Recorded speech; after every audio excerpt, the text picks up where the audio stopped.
Welcome to the Killer Innovation Show, the longest continuously produced podcast in history. Each week, Phil McKinney brings you the insights and strategies to amplify your creativity and innovation skills. Here's your host, Phil McKinney. $37 billion. That's how much gets wasted annually on marketing budgets because of poor attribution, credit, and misunderstanding of what actually drives results. Companies credit campaigns that just didn't work, and they kill initiatives that were actually succeeding. They double down on coincidences while ignoring what's actually driving outcomes. Just 3 executives lost their jobs this month for making that same mistake. They presented data showing success after their initiatives were launched. The boards approved those promotions. Then someone asked the one question nobody thought to ask. Could something else explain this? The sales spike coincided with the competitor going bankrupt.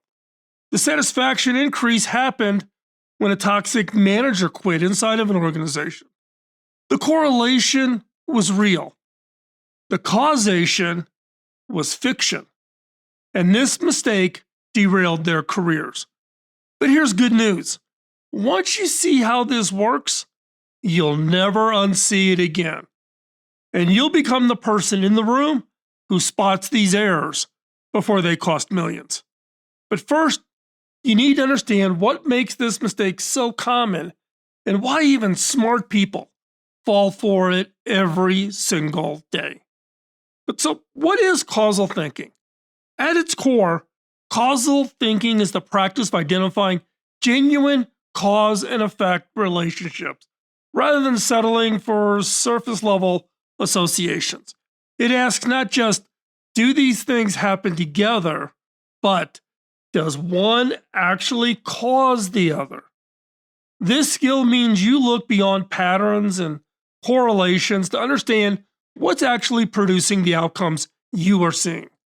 When you think causally, you can spot the difference between coincidence, correlation, and true causation, a distinction that separates effective decision makers from those who waste millions, if not billions, on solutions that were just never going to work. Now, across every domain of professional life, this confusion causes fortunes and will derail careers, and has derailed many careers. A SaaS company sees customer churn decrease after implementing new onboarding emails, and immediately scales it up company-wide. Look, we've all been here, right? We've seen this. But what they missed is they launched the emails the same week their biggest competitor raised prices by 40%.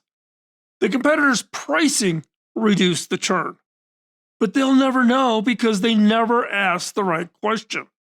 6 months later, when they faced real churn issues, they kept doubling down on those emails that never actually worked. Now, this happens outside of work too. You start a new vitamin, and 2 weeks later, your energy improves. But you started taking it in early March, right when days get longer and you began going outside more. Was it the vitamin or the sunlight and the exercise you got? Most people credit the vitamin without asking the question. But here's the good news. Once you understand how to think causally, these mistakes become obvious. And one of these 5 strategies can be used in your very next meeting, literally 30 seconds from now. Let me show you how. Now, we're going to talk about how do you master causal thinking. Master it isn't about becoming a statistician or learning complex formulas. It's about developing 5 practical strategies that work together to reveal what is really driving the results you're seeing. These build on each other, starting with basic tests you can apply right now, and progressing to more complete system that you can use for any decision. So, let's talk about strategy number 1 of these 5, the 3 tests of true causation. Think of these as your checklist for evaluating any causal claim. Here's the 3 tests. Test number 1, timing. Confirm the supposed cause actually happened before the effect. If traffic spiked Monday, but you launched the campaign Tuesday, that campaign couldn't have caused it. The cause must always come before the effect. You know something that really drives me crazy?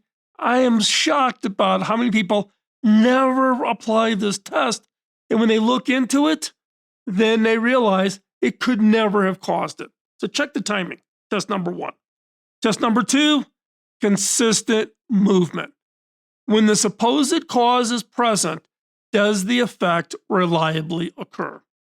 When the cause is absent, does the effect disappear? Document instances where they occur together.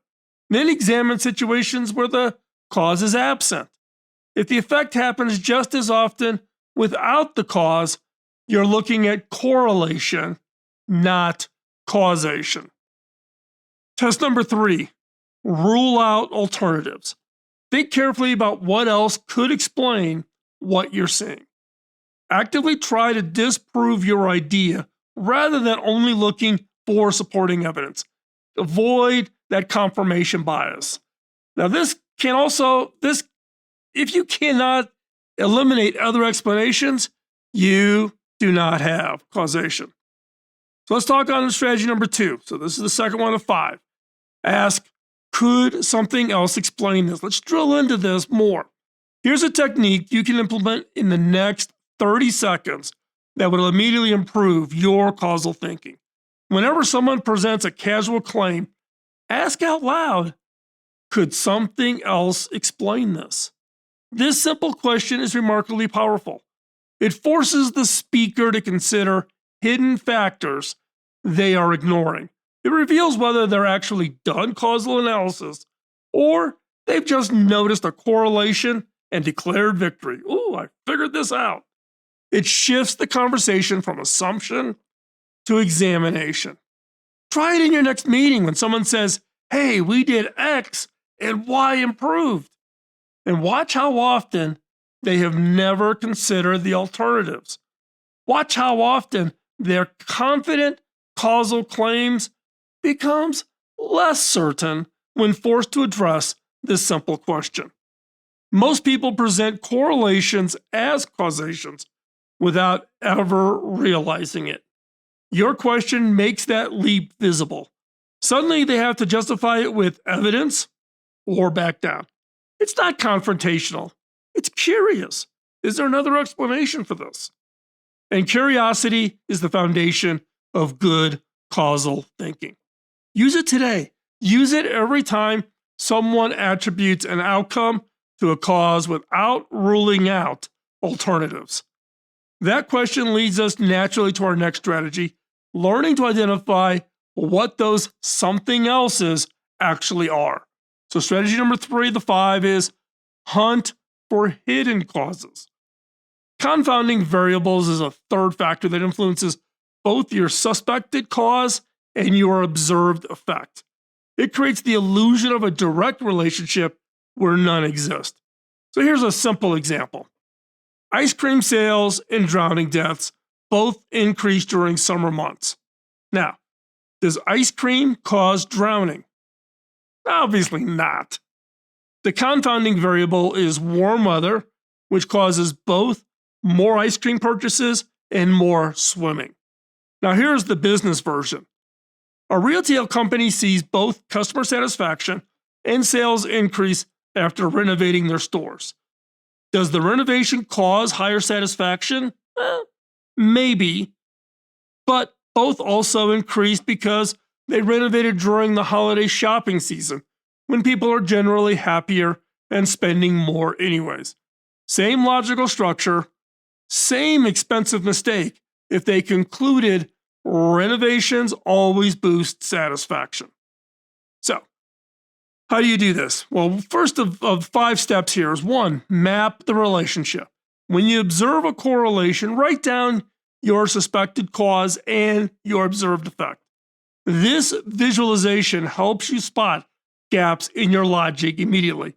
In some cases, it becomes quite obvious. The second of 5 steps, ask what else changed. Think carefully about what other factors were present. Oh, we modified the stores and it was the holiday season, or something else. What else changed? What were present or changed during the same period?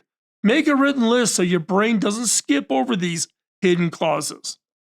Third of the 5 steps, search for common causes. Identify factors that could influence both variables at the same time. It's warm outside, I want more ice cream, and I'm going to go swimming. So, for instance, if both in employee satisfaction and our productivity increased, could several toxic managers have left the company? That's an interesting observation. 4 or 5, consider time-based environment factors. Examine seasons, business cycles, economic trends, reorganizations, leadership changes, and industry shifts that could affect multiple outcomes at once. And then 5 of 5, test by controlling variables.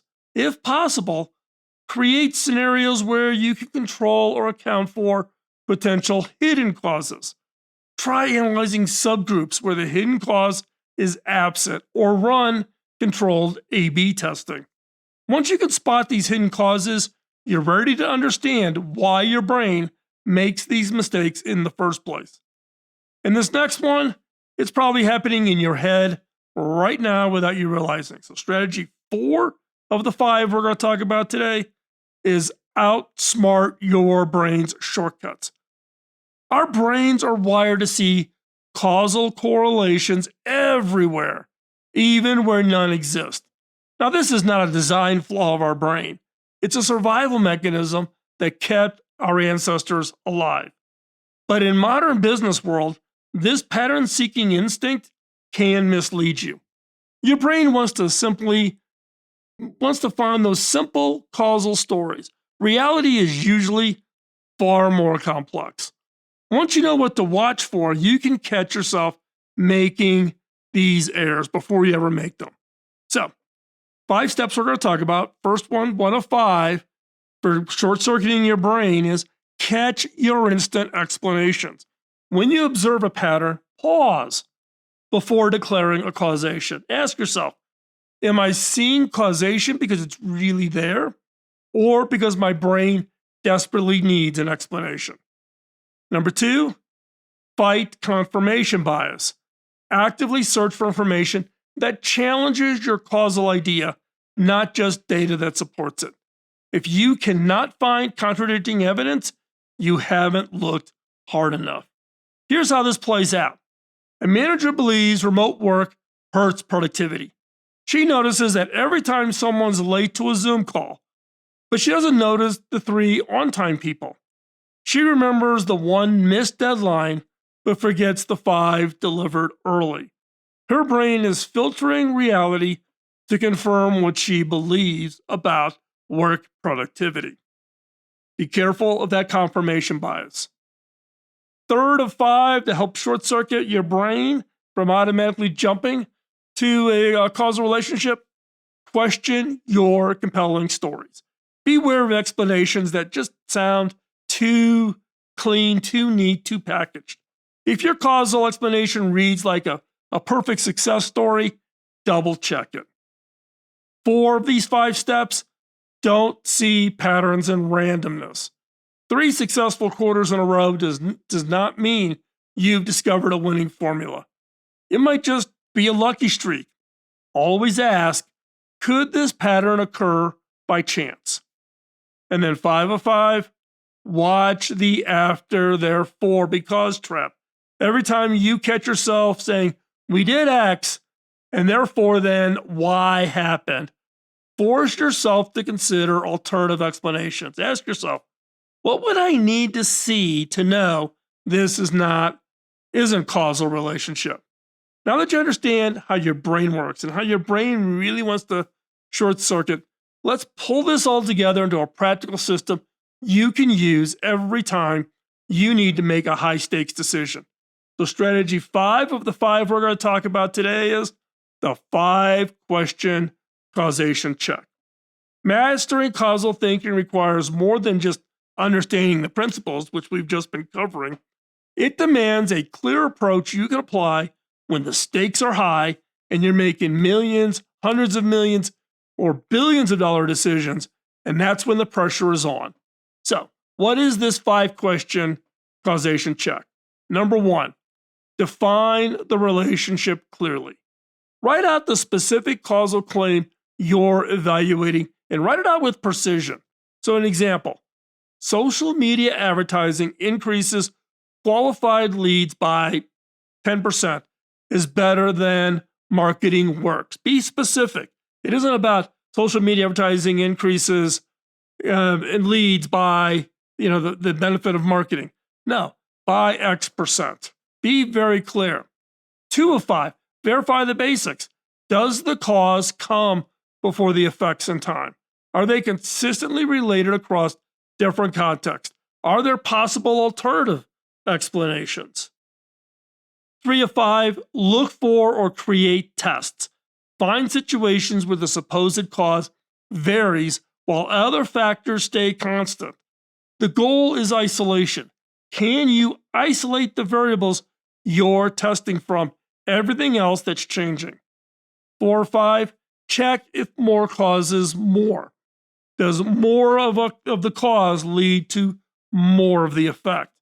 If doubling your ad spend doubles your conversions, that's stronger evidence than if the relationship is erratic. 5 of 5, test reversibility. If you remove the cause, does the effect disappear? If you reinstate the cause, does the effect return? This is why pilot programs and controlled rollbacks are just so valuable. Now, let's put this all in practice. You now have the complete framework for causal thinking. 5 strategies that work together to reveal what really is causing what. But here's what separates people who learn this from people who actually use it. One simple practice you can do this week that makes this framework automatic. So, let's jump into this exercise. A practical and effective way to internalize these strategies is through really working through real world scenarios from your actual work. But here's how to conduct your own causal analysis. We're going to walk through 6 steps of this exercise. First one, identify a correlation from your work. Choose a recent pattern or a causal claim that affects budgets or strategy. Your advertising, we went out with this new ad campaign and revenue shot up. We brought on a new salesperson, whatever. Identify a correlation from your work. Now, number 2, state your causal hypothesis. Write out the causal claim explicitly. Be specific about the supposed cause and the supposed effect. Do it in detail. 3, brainstorm alternative explanations. List at least 5 alternatives. Was it really the new salesperson? Or is it because our competitors did something? Or our customers are experiencing something? List out 5 alternatives.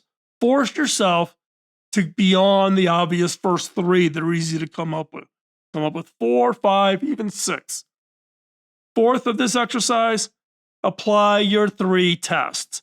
Evaluate whether your idea meets all 3 tests for causation. What are those 3 tests? Let's remember. Did the cause come first? 2, do they consistently move together? Have you actually ruled out alternatives? Has it passed your 3 tests? 5 of 6, design a simple test. If possible, design a test to isolate the variable you're testing. For example, have some account managers follow one approach while others don't with otherwise similar conditions. And the next one is, and it's probably the most important one, is share your analysis. Explain your reasoning to a colleague or manager.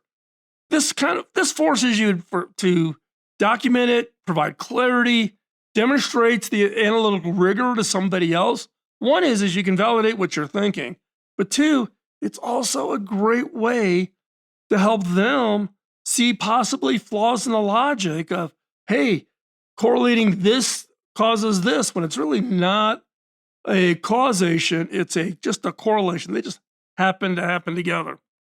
Now, ultimately with this practice, you'll become skilled at spotting false causation and identify true cause and effect relationships. This skill will compound over time, making you more valuable with every analysis you conduct. So, what does this actually get you? So, let me paint the picture of what changes when you master this skill. The rewards of mastering causal thinking are well worth the effort and will compound throughout your entire career. In the early part of the career, you'll be able to at least identify it. As you get late in your career and you've done enough of the analysis, you can quickly spot these very, very easily. And one of the results is you will become immune to the most expensive mistakes in business, the ones where you solve the wrong problem perfectly. When now everyone else is celebrating a correlation of success, you'll be asking the questions that reveal what's driving real outcomes, not what they think is driving the outcomes. Imagine being in a meeting where leadership is about to allocate $2 million to scale an initiative, and you're the one who asks the question that reveals a competitor's bankruptcy actually caused the results. That's a career defining value. Your strategic recommendations carry weight because they're based on actual causation rather than hopeful patterns or just coincidences. Leaders who can distinguish between correlation and causation and coincidence make decisions that actually work, that actually drive results. When your predictions prove accurate while others fail, your credibility will compound. You become the person everyone turns to when the stakes are high. You develop intellectual humility that marks exceptional leaders. Causal thinking teaches you to question your initial judgments, seek alternative explanations, and change your mind when evidence demands it. Now, these qualities don't just make you a better thinker, they make you someone others trust with important decisions. So take these strategies and practice them. Apply them in your daily work. Question causal claims, hunt for hidden causes, check your biases, and use the systematic process. This makes you a more effective decision maker, a more credible advisor, and someone who spots opportunities and avoids disasters that others will miss entirely. And you'll become the person in the room everyone listens to when the stakes are high. So, this is episode one in episode one, we were talking about why thinking skills matter now more than ever. And we exposed the crises. Your thinking ability is collapsing. AI dependency is creating cognitive debt. And those who can't think independently will be left behind. Episode 2, we talked about how to improve your logical reasoning skills. You learned how to distinguish deductive certainty with inductive probability, calibrate your confidence to match your evidence, and stop treating patterns as proven facts. Today, you learn how to distinguish true causation from mere correlation, saving yourself from very expensive, I'm speaking from personal experience here, very expensive mistakes where you solve the wrong problem perfectly. And what's next? Episode 4 coming up.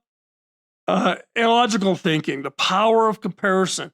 Your brain doesn't learn through pure logic, it learns by comparison. Every breakthrough idea came from someone who made an unexpected connection.